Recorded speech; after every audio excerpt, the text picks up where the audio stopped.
of the time that you were sober and then you got back into drinking? I was living great. I was going to church and everything, and then my mother-in-law, who I claimed to be my mom at that time, she passed away, and it was just a matter of 2 days after that. I slept for them 2 days, and then I woke up and I started drinking again.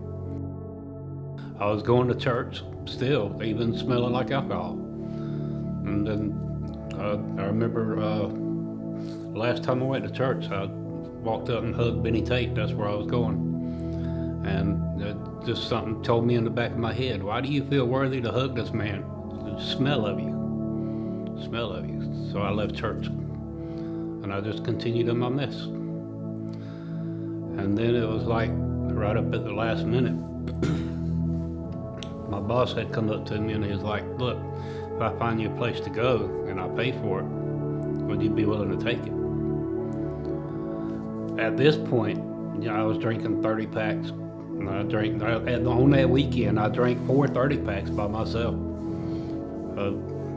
Michelob Ultra, that was my thing. And I done had my daughter mad at me. She told me straight up, Dad, you need help.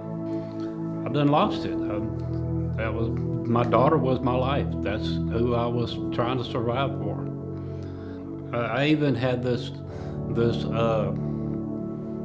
hatred towards my birth family, just because of where I was at and what I had been through. But previously to my boss approaching me, his brother is a ER physician, and I had questioned him about spots on my skin. His simple response, you're dying. Your liver is shutting down, you're dying. So I had no other choice but to find a better way to get out of my mess. And they brought me here. At the time you were at the thrift store, right? And she showed up. Can you share that story? Yes. I had come into the store late this particular morning, and I don't even remember what was stalling me, but I walked in and I'd probably been there about 3 minutes. And then the guys were calling me, Retail Mike, that's what they call me. Retail Mike, you have a customer up here that needs to see you. I was like, I'll be there in a minute. Just can you take care of it? No, this customer, this young lady really needs to see you. Okay, I'm on my way. So I proceed to the cash register, and this little lady, 4 foot tall, come around, and I just dropped. Well, what else could I do? I mean, here she was, my mom. God is good.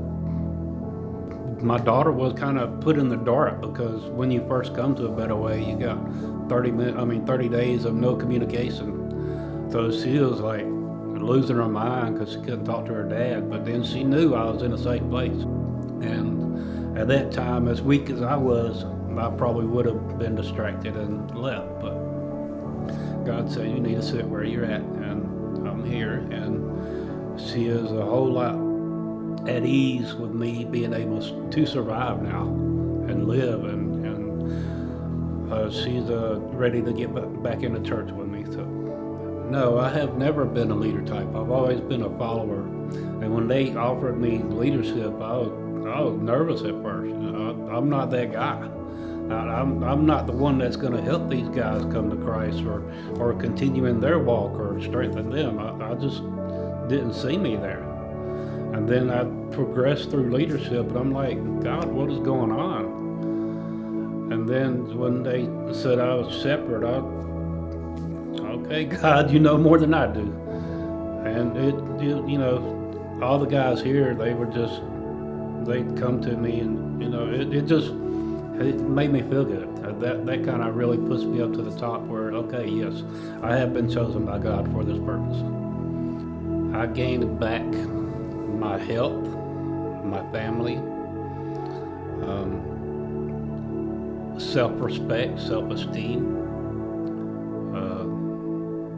I'm proud of myself because I was able to get rid of the old me. The new Michael listens to people, understands what they're talking about, where they're coming from, what they're feeling. I can walk up to customers in the store now, and if I see the different way they're carrying their face, then I would offer to pray with them, or just kind of help them out in that way. And I used to not want to help anybody, even as far as picking something out or giving advice on stuff. I would not be that guy. But now that guy is gone and the new has come. John 16:33 is one of the verses that kept me here. And simply because he explained it. You will have troubles, you will have issues, breaking it down, you will have attacks, you will have fights, you will have battles, but I have overcome the world.